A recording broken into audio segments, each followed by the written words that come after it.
This is NDTV, and you're watching Classics. Kapil Sibal, the assessment is that there is going to be a midterm election in this country, that your government is not going to be able to complete its tenure. Let me ask you very simply, is a nuclear deal, is this particular nuclear deal worth the survival of your government? No, first of all, whose assessment is that? Media makes assessments every other day and they change them every other day. Is your assessment different? Of course my assessment is different. What We've is your done nothing assessment? wrong. It's possibly, the best deal that we could have ever got. It is a historic deal. It will open so many vistas of opportunities. And all we need to do is to debate it in Parliament. Unfortunately, there is a national party which, instead of debating the issue, wants to just stall proceedings. Let's debate the issue. If there are still some outstanding issues, we're willing to talk. The fact is that the left, after a 2-day meeting of its Central Committee, has endorsed its Politburo to take whatever steps necessary to stop the nuclear deal. Whatever steps necessary obviously includes the option of withdrawing support to your government. As far as the left is concerned, what they have decided, what the Politburo has decided, what the Central Committee has endorsed for the Politburo to do, is something that the left will tell you. As far as I am concerned, there is a deal. It's the best deal that could have happened, the best thing that could have happened for India. Let's talk about that. Why? I mean, I can't predicate as to what's going to happen as far as the left is concerned. I'm sure that the left, we appreciate their concerns because I think their concerns are on the table and we want to address them. And if somebody wants to take a decision before we address the concerns, and I don't think the left is that unreasonable. I have found the left to be exceptionally reasonable. Even these days, even in the last 10 days, you find them reasonable? When it comes to the crunch, they will be reasonable because when they see the logic of what we say, they will understand. They are not like the BJP. Okay, you call this a historic deal, the best deal possible. The fact is that to make this deal a reality, it still has to go through the Congress. It still has to Absolutely. That's my reason why it's the best deal. Because this deal is not law till it is endorsed by Congress. Remember, this is a deal under Section 123 of the Atomic Energy Act of 1954. It's under a law, right? Now, after the IAEA, India-specific safeguards are put in place, after the NSG allows us source material, then this deal goes back to Congress for endorsement. Once they approve it, it's the last expression of the sovereign will. I am so glad you've explained it so simply because the 2 steps that you spell out as prerequisites for this deal to go through Congress are yet to happen. Absolutely. The negotiations at the IAE Absolutely. and the negotiations with the NSG countries, 45 NSG countries. Absolutely. Now the CPM and the CPI want these 2 steps to be put on hold. Is your government willing to put these 2 steps First of all, the debate is going to happen much before any such steps are taken. But how will that debate clarify this particular question? All these questions will be clarified because the basis of their suspicions, the basis of their concerns and their doubts emanate from the 123 agreement. If we address those concerns, the basis of those concerns will go. So you're making the point that you're gambling on the fact that the debate in Parliament will convince the CPM and the CPI to alter their position. Not just gambling on it. I mean, some CPM people met me and they said, could you please explain to us why the 123 overrides the Hyde Act? I explained it to them. I don't want to take names. They said, we didn't think about this. And therefore, they were quite amenable. And I'm sure informally, if people have doubts, we will explain. Because we are not unreasonable people, and the left are not unreasonable. People do take positions once, that's part of politics. But I'm sure that ultimately it will all be ironed out. So do you find the positions taken by the left in these last 10 days to be reasonable positions? No. I'm not commenting. People do take positions in politics. Whether they are reasonable, unreasonable is not for us to judge. But I'm sure that when all this is placed before the people of this country through our debate in Parliament and otherwise informally through whatever other informal setups we may have, I'm sure that the left will be satisfied. Look at the nitty-gritty of what has to happen next. As we understand it, the left says, okay, you want to create a mechanism to look at the Hyde Act again, that's great. But the next step of negotiations at the IAEE should not be taken. They now want this formally conveyed to them. My question to you is the government willing to go slow on these next steps? First of all, I think that we're jumping the gun. The debate is slated for 29th and 30th, right? If it's slated for 29th and 30th and it happens What steps are we talking about? Because you're assuming the debate will convince the left otherwise. No, but why do you assume it will not? The left are reasonable people, especially when it comes to debating. But you're avoiding my... Many of them have come from St. Stephen's College. As and have people you, from St. Stephen's are very which is why reasonable. you're very skillfully avoiding my question. No. You are skillfully avoiding my You question. want me to assume that the left is unreasonable.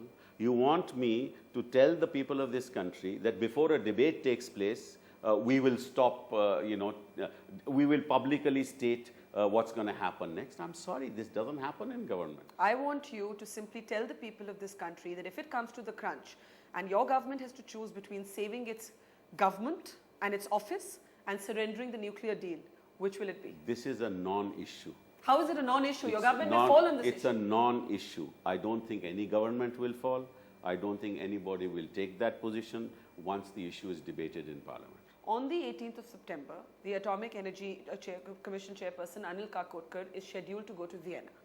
The left has said it's okay if he goes, but there should be no negotiations with the IAEA. I don't know the agenda at the IAEA. I mean, once you get to know the agenda and the left gets to know the agenda, they can raise the issue. I don't think they know the agenda. I don't know the agenda. There is a General Assembly meeting to which Anil Kakotkar is going.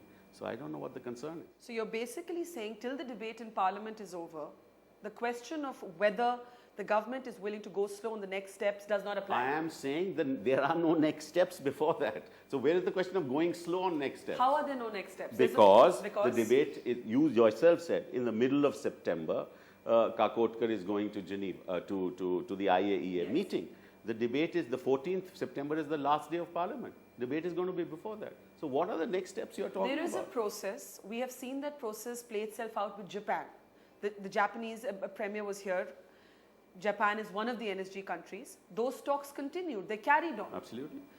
Can we assume that the process of dialogue with the NSG countries will carry on? Why do you assume that it will not or that it will? Whatever process is involved is a process which must go on, and all these issues will be clarified much before that. All right, let's come to what's going to be the central focus of the debate in Parliament. It's going to be the Hyde Act. Right. The American law, which the left and the BJP are both arguing, will curtail India's sovereign right to conduct a nuclear test. Yeah. The grey area is as follows. There's a 123 agreement between America and India, and there's the Hyde Act, which is a domestic American law. Right. Who decides which law applies if India conducts another nuclear test? The American Constitution. Article 6 of the American Constitution says that a treaty between countries is the sovereign law, reflects the sovereign will of the people. It's called the Supremacy Clause of the American Constitution. And once it gets the approval of Parliament, that's the last expression of the sovereign will. And it is going to be the latest act, namely, it is going to happen much after the Hyde Act. It is the supreme law. It is just not a treaty. It is a law in terms of the American Constitution. So what Nothing else arises. What happens to the validity of the Hyde Act then? There Are is you no- saying the 123 agreement overrides the Hyde Act? If there is a conflict, but if there's a naturally, because that will be the last expression of the sovereign will, because Congress would have itself approved this 123 agreement. Remember that. Now the Hyde Act is an enabling provision. Let me just explain that. Okay. Supposing there were no Hyde Act, there would still be a 123 agreement, because the 123 agreement is under the Atomic Energy Act. That's section 123. What does the Hyde Act say? It tells the President of the United States, if you want to have a deal with India, and there need not have been a Hyde Act, if you want a deal with India, please keep these concerns in mind, right? So it's an enabling legislation. It enables the President of the United States, taking into account the expression of Congress in the Hyde Act, to negotiate with India. Then the American government negotiates with India, right? They come to an agreement. That agreement goes back to Congress, which had itself passed the Hyde Act. And if the Congress then approves the 123 agreement, the question of the Hyde Act being in conflict does not arise. And that's what the American Constitution says. That's what Lawrence Tribe says. That's what judgments of the Supreme Court of the United States say. And all this will be brought to the notice of members of Parliament and the House. Why did the spokesperson of the American State Department not see it your way? When he was asked whether India could conduct another nuclear test, he was quite clear that the Hyde Act applied. One second. Whether I conduct a nuclear test or not, there is no embargo either under 123 or under the Hyde Act. It's what happens next. Will you get Exactly. the nuclear fuel? Will there be... No. What these acts, what these various provisions talk Yeah. about are the consequences. That's right. That's what happens next. So there's no. You ask the question whether there's an embargo. There is clearly no embargo. Okay. Right? Neither under 123 nor under the Hyde Act, nor in fact under the 1954 Atomic Energy Act. It's there the- can't be. it's the penalty you will have to so pay then- if you conduct So why a do test. people ask this question? That there Okay. is an embargo. Because the critics are arguing that the penalties, in effect, make it impossible for you to conduct an emergency test. Now let me tell you. Supposing there were no Hyde Act, there were no 123, right? And we conducted a test, the same penalties will follow. So whether you have a 123 or a Hyde Act or no Act, the consequences are the same now. But 123 agreement gives us much more than either the Hyde Act or the Atomic Energy Act. It buys you a time of 1 year to negotiate. Not buys you. I mean, in fact, for the first time in the history of global civil nuclear energy deals, for the first time, the United States has dealt with a state which they did not regard as a nuclear weapon state. Remember, there are 3 kinds of agreements in the world. One agreement is between one nuclear weapon state and another nuclear weapon state. The second kind of agreement is between a nuclear weapon state and a non-nuclear weapon state, which is a signatory of the NPT yeah. and the CTBT. The third is an agreement with a nuclear weapon state and another de facto nuclear weapon state, which is not a signatory to the NPT or the CTBT. The third agreement is the kind that we have with the United States, which is the only unique agreement of its kind in the world. Under this agreement, if they want to terminate the agreement, right, for the reason that you are suggesting, Yes. that we have tested. So impliedly, in the agreement is the assurance that we can test. But if we do test, there is a mechanism. There is a procedure. What is that procedure? The procedure is that there will be consultations. And in the course of consultations, 2 issues will have to be kept in mind by the American authorities. Number one, has there been a change of security environment in the area? In other words, has one of our neighbors tested? Or has one of the neighbors tested? These 2 elements will be will be at the heart of what we decide to do and the consequences that flow therefrom. If somebody has done it, then the issue will not arise. Supposing we do it without anybody else having tested, right? That there is no issue of change of security environment. Then the next step arises.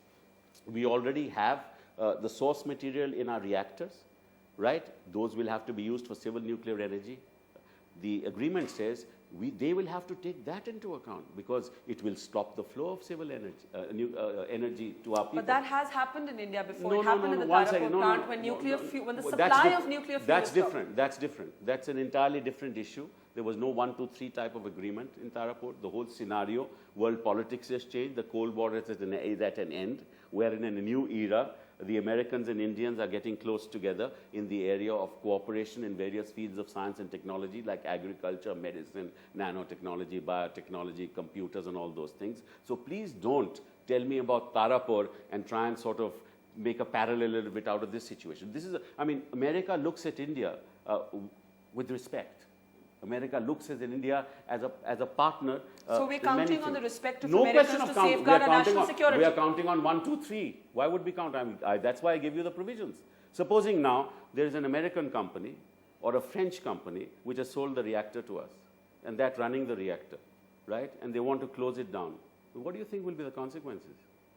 There will be so many billions and billions of dollars of investment in India, not just by the Americans, because this agreement doesn't force us to buy anything from America. But This agreement allows us to source reactors from Russia, from France, from anywhere we want, source material from any of the 45 countries, including Australia. And therefore, there'll be the stakes of many stakeholders will be involved if anybody wants to reverse things. So those pressures will be there. Plus, 123 says they'll have to look at the fact that we are using it for our civil nuclear energy. If despite all that, somebody wants to take it back, then they have to pay us market value and compensation. But remember this, all this is irrelevant. Why? If anybody wants to terminate an agreement, there's nothing in the world that can stop him. Either India can do it or the US can do it. And that's any agreement anywhere in the world. So you're saying the United States can terminate the any 123 agreement? Any party, Barkha. If I enter into an agreement with you, there is no clause that you can have there that I shall not terminate or you shall not terminate. You name me one agreement in the history of civilization which does not allow one party to not So to the terminate. critics of the deal are going to say that if the 123 agreement can be terminated anyway and there are no No, safeguards supposing- against it, no, why even if should one we thing- gamble our national security? One on it? second. What's the national security we're gambling? Please What? tell. What's the national security? Are you is India restricting its right to conduct another I told nuclear you it test? is not. I already You told you. also said the agreement can be terminated. No, agreement can be terminated notwithstanding that. Supposing we didn't conduct a test, it can still be terminated. Barkha, please understand, contracts and agreements can be terminated at will. You can't force a party to continue to execute something if he doesn't want to execute But it. So even if there were no tests, then on that logic, we should have no agreement with any power in the world. Russia, America. Why just the nuclear energy agreement? Let's not have any agreement. Why it can be terminated? So where do you think, if what you're saying is true, where do you think the left, whom you describe as reasonable people, you describe them as reasonable people, where do you think their apprehension is coming from? They have some genuine concerns. Perhaps they are not aware of many They of these. firstly believe that the Hyde Act will override Well, the I've 123. now told you the position both of law. So if it is so simple, how come in dialogue this has not been communicated Well, to the left I parties? can't tell you what kind of dialogue has taken place, why have they not been communicated. I have communicated this through newspapers. I mean, I gave an interview to one of the newspapers. I said it on television with Gurudas Dasgupta, and I am saying to you now, and I'm ready to place the law before you. So, I mean, it's something, somebody has to, have a dialogue and a debate, and I'm sure that will all be clarified. Now here's the obvious next question. You're having to explain this to us today, you're having to explain it to the left. It suggests that the government did not do enough to explain the ABC of the 123, to do enough to create a political consensus. I have to say, I must defend the Prime Minister here, and this agreement was, before the matter was placed in Parliament, it was discussed. It was discussed. And not only that, when it was said that we want a copy of the agreement, we said we'll give you a copy as soon as we can. We placed it on the table of the House, and the statement of the Prime Minister. And the copy was with them.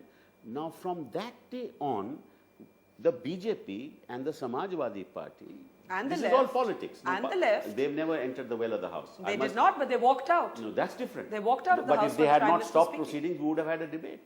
The point is, the reason why all this has happened is because the BJP, just for electoral politics, is trying to ensure that there continues to be a gap between the secular forces so that the left does something.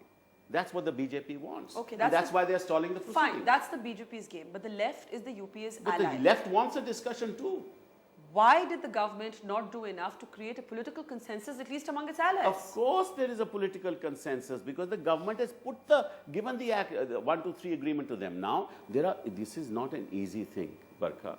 The 123 agreement is not as easy to understand. You must understand the law, you must have some sense of history, you must understand how the American presidency functions. Let's go back to history. This country, we are the ones who didn't sign the NPT. Did we sell our sovereignty? We are the ones who didn't sign the CTBT. Did we sell our sovereignty? We are the ones who detonated in 1974. Did we sell our sovereignty? We are the ones who liberated Bangladesh when the USS Enterprise was in the Bay of Bengal. Did we sell our sovereignty? So why does Did the we left, sell our sovereignty? Why does the One left, second. your ally, reasonable people, why does the left think you're going to sell your sovereignty? Did we sell our sovereignty when we had a pact with the USSR? And everybody used to say that we will. Fine. We didn't. Fine. Did we sell our sovereignty in 1998? At this Did we point- sell our sovereignty in the WTO? Did we sell our sovereignty at any stage of the history of this country? Why would we sell our sovereignty? This Prime Minister perhaps has the greatest credibility of all recent Prime Ministers, that he is a man of the utmost integrity, and he would never be seen to be doing anything which even remotely relates to selling or to compromising with our sovereignty. We have a chairperson in the Congress party who is equally passionate about our sovereignty. Why would anybody sell their sovereignty?